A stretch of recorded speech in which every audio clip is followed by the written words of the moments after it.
ঈদ যাত্রায় ঢাকা টাঙ্গাইল যমুনা সেতু মহাসড়কে বাড়তে শুরু করেছে যানবাহনের চাপ। বিস্তারিত জানাতে মহাসড়কের এলেঙ্গা থেকে সরাসরি যুক্ত হচ্ছেন কাউসার আহমেদ।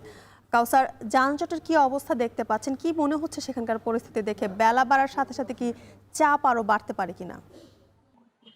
আমার পেছনে দেখতে পাচ্ছেন যে যানবাহন এখনো থেমে আছে। এটি হচ্ছে এলেঙ্গা বাস স্ট্যান্ড। এই এলেঙ্গা বাস স্ট্যান্ড থেকে যমুনা সেতুর গোল চত্বর পর্যন্ত প্রায় 13.6 কিলোমিটার সড়ক 4 লেনের উন্নতিকরণ কাজ সাসেক 2 প্রকল্পের আওতায় কয়েক দফা মেয়াদ বাড়িয়েও কাজ শেষ হয়নি। এখন পর্যন্ত সর্বোচ্চ 45% কাজ শেষ হয়েছে বলে জানিয়েছে ঠিকাদারি কর্তৃপক্ষ।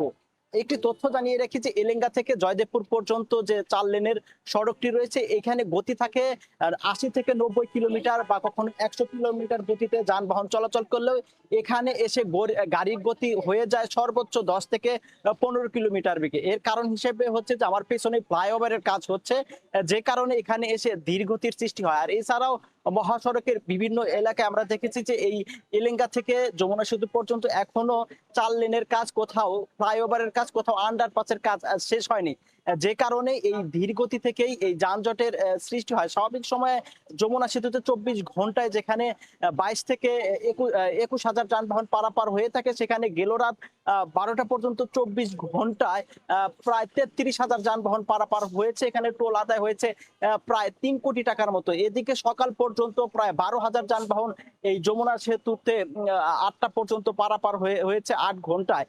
আর এইদিকে পুলিশ বলছে যে আজকে বিকেলের পর থেকে এই মহাসড়কে যানবাহনের চাপ আরো বাড়বে। তবে তারা বলছে যে যানজট নিরসন এবং ঈদ যাত্রা নির্বিঘ্ন করতে তারা মহাসড়কে 8 শতাধিক পুলিশ দায়িত্ব পালন করছে। আর এদিকে মহাসড়ক ব্যবহারকারী যারা রয়েছেন, পরিবহন চালক এবং যাত্রী যারা রয়েছেন, তারা বলছেন যে এই মহাসড়কে নানা কারণে যানজট হয়ে থাকে। এর অন্যতম কারণ হচ্ছে যে এই 6 লেনের যানবাহন যখন যমুনা সেতুতে যায়, তখন যমুনা সেতু 2 লেনের হয়, সেখানে স্বাভাবিক গতিতে গাড়ি টানতে পারে না। আর এছাড়াও নক্কর জক্কর ফিটনেসবিহীন যানবাহন যেগুলো রাজধানী ঢাকা, গাজীপুর, সাভার থেকে ছেড়ে আসে, সেগুলো এই মহাসড়কে দুর্ঘটনা এবং বিকল হওয়ার কারণেও যানজটের সৃষ্টি হয়। তো এই ছিল আমার কাছে যানবাহন চলাচলের সর্বশেষ তথ্য।